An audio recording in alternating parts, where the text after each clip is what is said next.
The Ferret. The fast little armored reconnaissance vehicle that has speed as one of its advantages. But you ask yourself, what if the enemy is able to hit the Ferret when she is not moving as fast? This is what we are going to find out. What happens when the Ferret gets hit?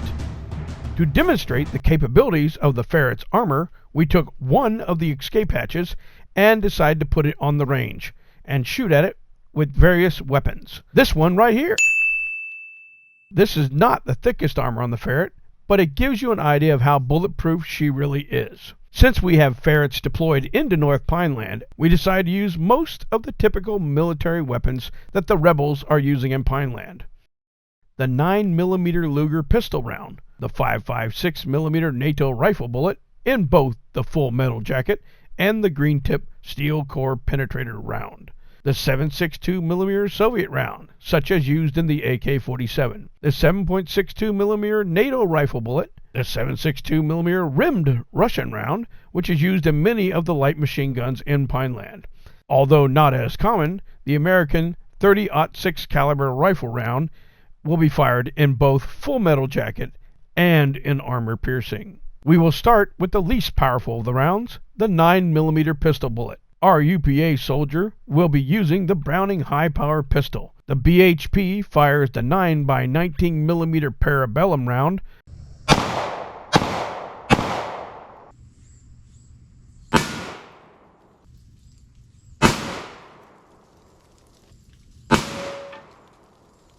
As you can see, the 9mm pistol bullet barely scratched the paint on the Ferret's escape hatch, and it didn't even show any spalling or damage to the reverse side. The next round we will test is the 5.56mm NATO full metal jacket round. Normally the rifle you see in the war in Pineland is the M16A2. The 5.56mm NATO round is typically used by American and British forces. Now, when in North Pineland, you might see some specialized rifles or carbines.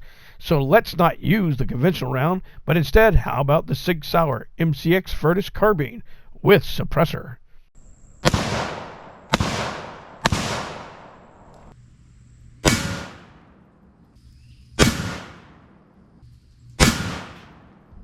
As you can see, the fast-moving 55-grain 5.56mm round did damage the paint, but that is about all it did. On the reverse side, you can see a little bit of spalling, but not enough to actually cause any damage to the interior of the Ferret. Next, we will try the 5.56mm 62-grain M855 green tip round in the Sig Sauer carbine.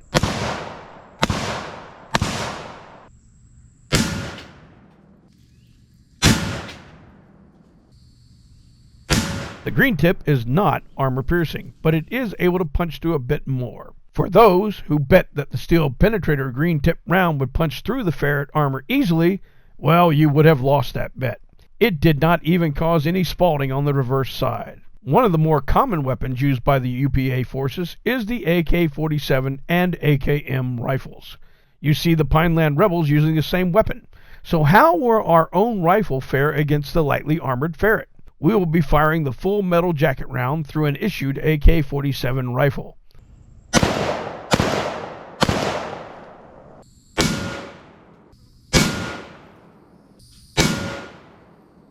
Amazingly, the AK-47 round did about as much damage as the 9mm pistol bullet. It barely scratched the paint, and on the reverse side, there is no damage at all. The next rifle we will use fires the 7.62mm NATO round. There are many weapons in Pineland that fire this round, from the American M14 rifle to the M240 and M60 machine gun. We will be using the Fabrique Nationale FAL rifle. The 7.62mm NATO full metal jacket round weighs in at about 147 grains.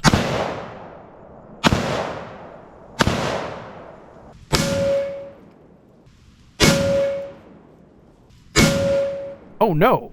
Watch out for ricochets when you take cover around the Ferret.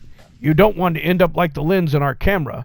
The lens can easily be replaced, but your eyeballs may not. You can see how much more power that 7.62mm NATO round has. It punched some divots into the Ferret hatch, and it made obvious fragments from spalling on the other side. However, it still did not do anything that would cause more than a minor annoyance to the crew of the Ferret. An even more powerful round is the Russian 7.62mm rimmed round. This round is used in sniper rifles and machine guns, but we will be using a bolt-action M44 carbine like you find in some of the Rebel caches in North Pineland. The Russian 7.62mm full metal jacket round is heavier than the NATO version. It weighs in at 174 grains.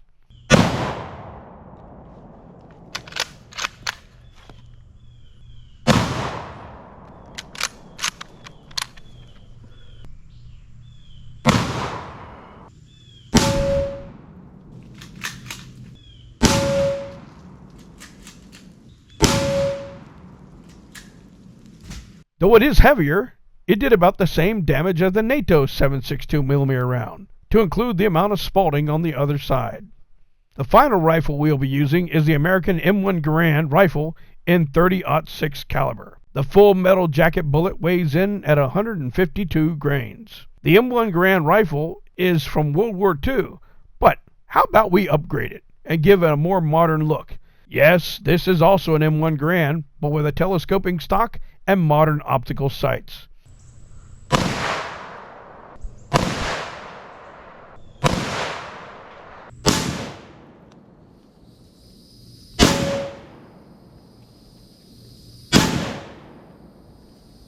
Like all the .30 caliber bullets so far, there is very little damage or spalting to the armored hatch of the Ferret. But what if we use actual armor-piercing rounds?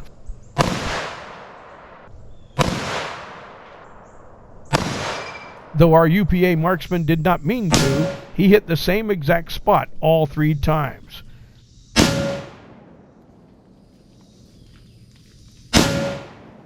However, though the third bullet from the M1 Garand went into the armor, it did not make it all the way through to the other side, and it became stuck in the armor plating. If it wasn't for all 3 bullets hitting the same spot, it most likely would not have even gotten halfway through. Wow! Look at the sparks from the impact. Like I said before, be careful if you take cover beside a Ferret. The crew will be safe, but anyone nearby might become wounded. Well, that is our demonstration. As you can see from all of these bullets not even making it through the armor, as a member of the Ferret crew, you will be safe from any harm if the enemy is able to hit your fast little armor vehicle. So good hunting, and liberty to all. We know that fortune favors the bold, and soon we will free North Pineland from the evil clutches of American imperialism. The rebels do not stand a chance against us.